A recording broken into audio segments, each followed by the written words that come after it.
राजस्थान माध्यमिक शिक्षा बोर्ड अजमेर, विषय सामाजिक विज्ञान, कक्षा 10, अध्याय 15, भारतीय अर्थव्यवस्था की विशेषताएं एवं नवीन प्रवृत्तियां। विश्व बैंक के अनुसार 2015 में भारत की प्रति व्यक्ति आय सकल राष्ट्रीय आय 1590 अमेरिकी डॉलर थी। शिक्षा एवं स्वास्थ्य दोनों जीवन की गुणवत्ता की माप के सबसे प्रभावी कारक या निर्धारक है। भारत सरकार द्वारा आर्थिक सुधार जुलाई 1991 में लागू किए गए अर्थव्यवस्था में अवांछित नियंत्रणों एवं प्रतिबंधों को समाप्त करके सरकार को सुविधा प्रदाता की भूमिका में ले जाने की प्रक्रिया उदारीकरण है। निजीकरण का तात्पर्य उन सभी नीतियों से हैं जो अर्थव्यवस्था में निजी क्षेत्र को बढ़ती भूमिका प्रदान करती है तथा सरकार का दायरा सीमित करती है। वैश्वीकरण घरेलू अर्थव्यवस्था के विश्व अर्थव्यवस्था के साथ एकीकरण की प्रक्रिया वैश्वीकरण कहलाती है। मानव पूंजी का तात्पर्य उच्च कौशल, योग्यता, ज्ञान और अनुभव युक्त मानवीय संसाधन से हैं। स्वदेशी की अवधारणा स्वयं के देश की कंपनी के उत्पादों को अपनाने तथा विदेशी कंपनियों द्वारा उत्पादित एवं आयातित माल का त्याग करने पर बल देती है। वैश्वीकरण के लाभ। वैश्वीकरण की प्रक्रिया ने संपूर्ण विश्व में संसाधनों के आवंटन में सुधार कर उसे अधिक कार्यकुशल बनाया है। वैश्वीकरण से उत्पादन लागतों में कमी आई है तथा उत्पादों की गुणवत्ता में सुधार हुआ है। वैश्वीकरण से अंतर्राष्ट्रीय व्यापार में वृद्धि संभव हो पाई है। वैश्वीकरण से विभिन्न देशों के बीच तकनीक, सेवाओं, निवेश आदि के आदान प्रदान में वृद्धि हुई है। कौशल विकास पर टिप्पणी।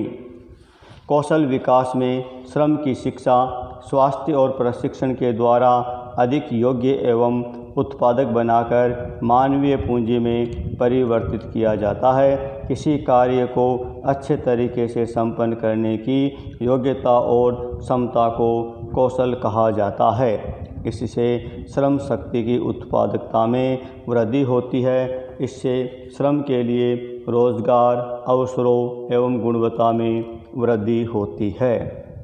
स्वदेशी उत्पादों को अपनाने के लाभ।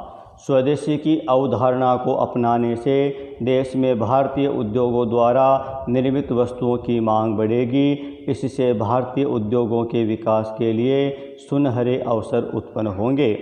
स्वदेशी उत्पादों को अपनाने से देश की राष्ट्रीय आय तथा घरेलू उत्पादन में वृद्धि होगी।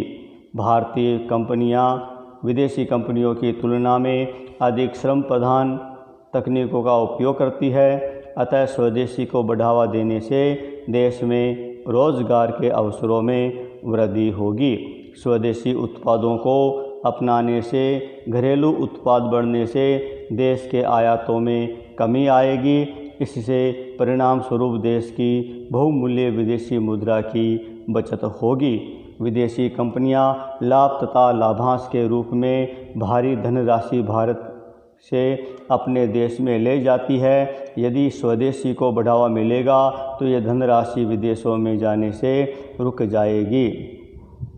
स्वदेशी को अपनाने से देश की आत्मनिर्भरता में वृद्धि होगी। यदि हम आत्मनिर्भर बनेंगे तो संकटकालीन परिस्थितियों में यह आत्मनिर्भरता हमारे सुरक्षा कवच का कार्य करेगी। कौशल विकास का महत्व। इससे मानवीय संसाधनों को मानवीय पूंजी में परिवर्तित किया जा सकता है। कौशल विकास से श्रम की योग्यता में वृद्धि होती है। कौशल विकास से श्रम की उत्पादकता में वृद्धि होती है। श्रम की उत्पादकता बढ़ने से श्रम के लिए रोजगार अवसरों व गुणवत्ता में वृद्धि होती है। कौशल विकास के फलस्वरूप देश की जनसंख्या उत्पादक बनती है। एक देश या क्षेत्र की वस्तुओं और सेवाओं के उत्पादन, व्यापार, उपभोग आदि क्रियाओं से जुड़ा तंत्र अर्थव्यवस्था कहलाता है।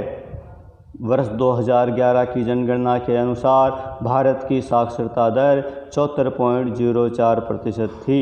विश्व बैंक के अनुसार भारत में वर्ष 2014 में जन्म के समय जीवन प्रत्याशा 68 वर्ष थी। चालू जनसांख्यिकीय स्थितियों में एक नवजात की प्रत्याशित औसत आयु का सांख्यिकीय माप जन्म के समय जीवन प्रत्याशा कहलाती है। मानव जनसंख्या का वैज्ञानिक तथा सांख्यिकीय अध्ययन जनसांख्यिकी कहलाता है।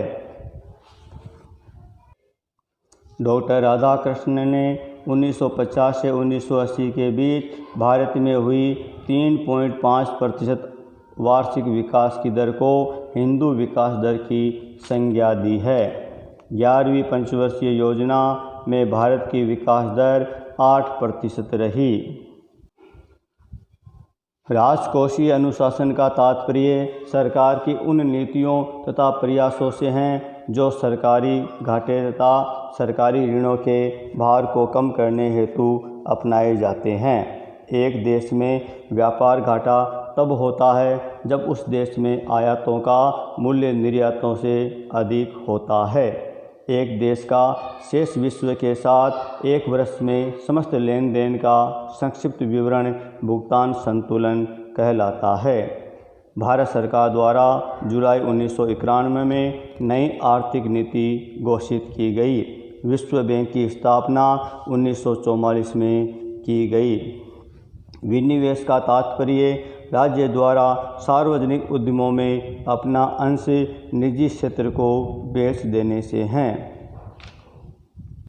एक बहुराष्ट्रीय कंपनी वह है जो एक से अधिक देशों में उत्पादन पर नियंत्रण एवं स्वामित्व रखती है। संरचनात्मक बेरोजगारी वह बेरोजगारी है जो राष्ट्रों की दोषपूर्ण संरचना के कारण तथा लगातार होने वाले संरचनात्मक परिवर्तनों के कारण उत्पन्न होती है।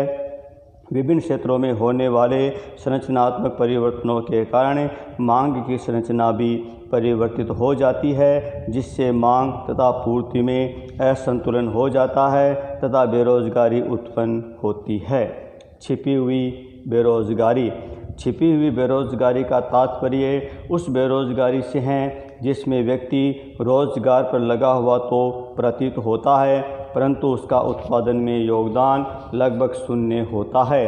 अर्थात यदि उससे काम से हटा लिया जाए तो उत्पादन पर कोई प्रभाव नहीं पड़ेगा। भारत में कृषि क्षेत्र में छिपी हुई बेरोजगारी की समस्या पाई जाती है। विश्व व्यापार संगठन 1 जनवरी 1995 को गठित विश्व व्यापार संगठन राष्ट्रों के बीच व्यापार के नियमों के निर्धारण तथा नियमन का कार्य करता है। यह बहुपक्षीय व्यापार समझौतों के क्रियान्वयन एवं नियंत्रण का कार्य करता है। ये अपने सदस्य राष्ट्रों की व्यापार समझौतों या विचार विमर्श के लिए उपयुक्त मंच प्रदान करता है। यह विभिन्न देशों के बीच व्यापार संबंधी विवादों को निपटाने का कार्य करता है। भारतीय अर्थव्यवस्था के अविकसित स्वरूप को दर्शाने वाले लक्षण निम्न: प्रति व्यक्ति आय, जीवन स्तर की निम्न गुणवत्ता, गरीबी की समस्या, कृषि पर अत्यधिक निर्भरता, जनसांख्यिकीय कारक, बेरोजगारी की समस्या, पिछड़ी हुई तकनीक, अन्य समस्याएं।